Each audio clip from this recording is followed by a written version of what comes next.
Alright, 2 plus 2 equals 4. I don't care what language or dialect you say it, and no one's going to argue with you. It's what it is. If you cut down all those trees in South Amexem in the rainforest, there's going to be consequences.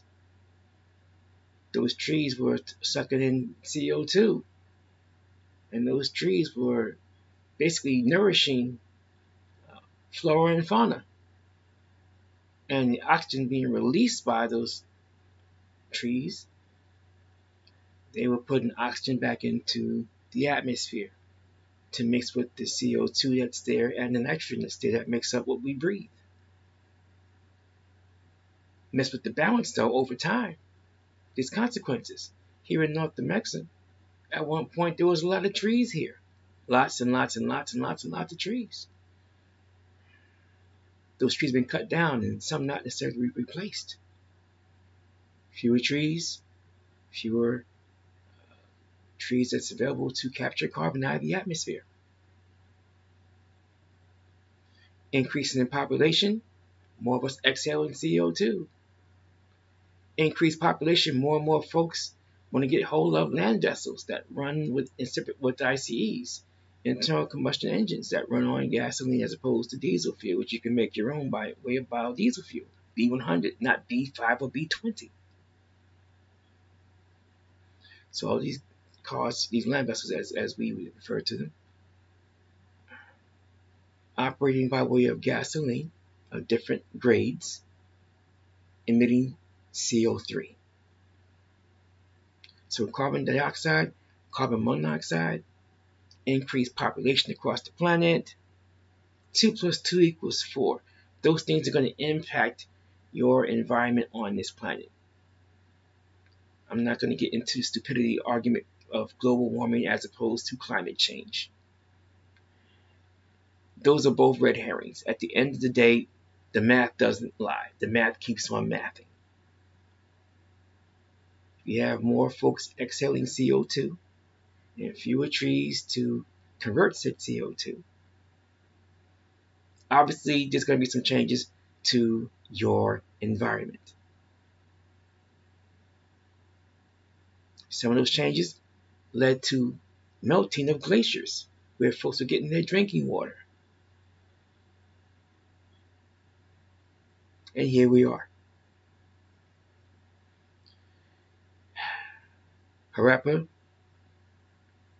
has a massive billion-plus population and not enough water and not enough arable land. Ainu, it's no so-called China, more arable land than Harappa, comparable population, over 1 billion.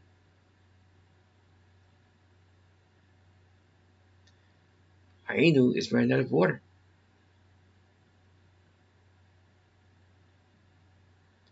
They've had various plans over the past few Earth years that they were working on to do something about it, and none of them are working. And now it's critical for them.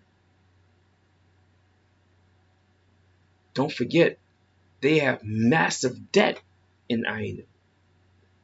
Beijing's been debt trapping folks, but they're in massive debt themselves. They had a fight with Kandam and stopped importing coal from Kandam.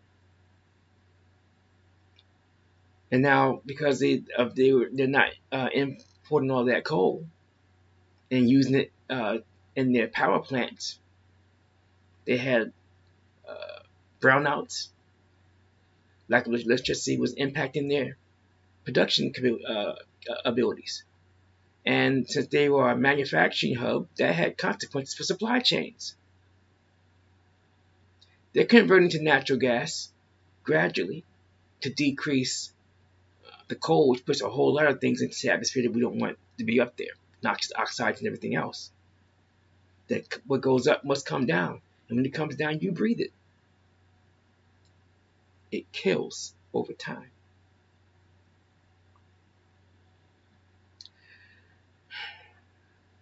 All these things, they seem isolated to a degree, but they're not.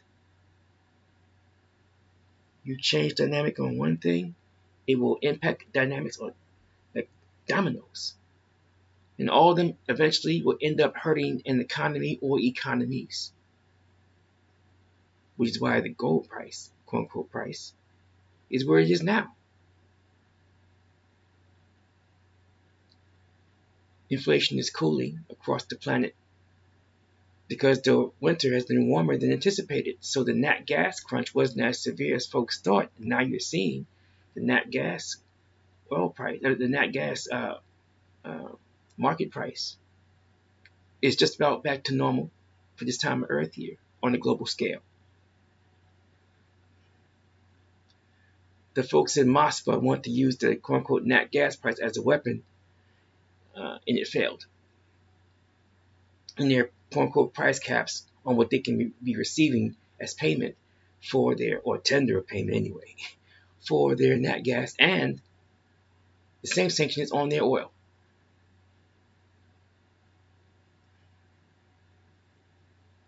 So those things are contributing heavily to the decrease in inflation.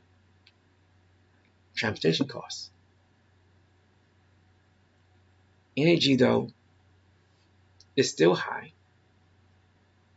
for other reasons. Food costs are still high for other reasons. And big tech, as they say, is the biggest loser. That's why you see all these layoffs from all these tech companies.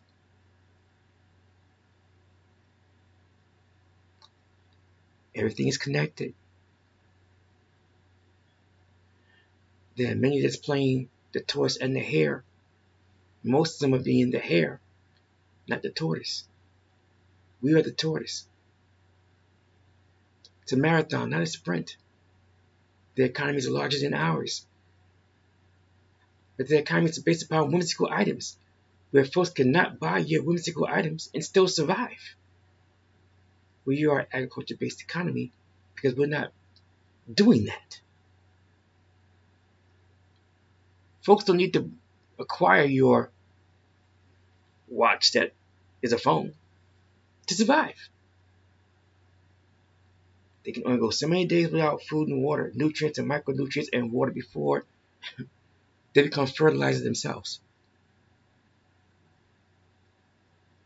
So growing food and trading what you don't consume yourself, that's a non-whimsical item that you are producing and trading for profit.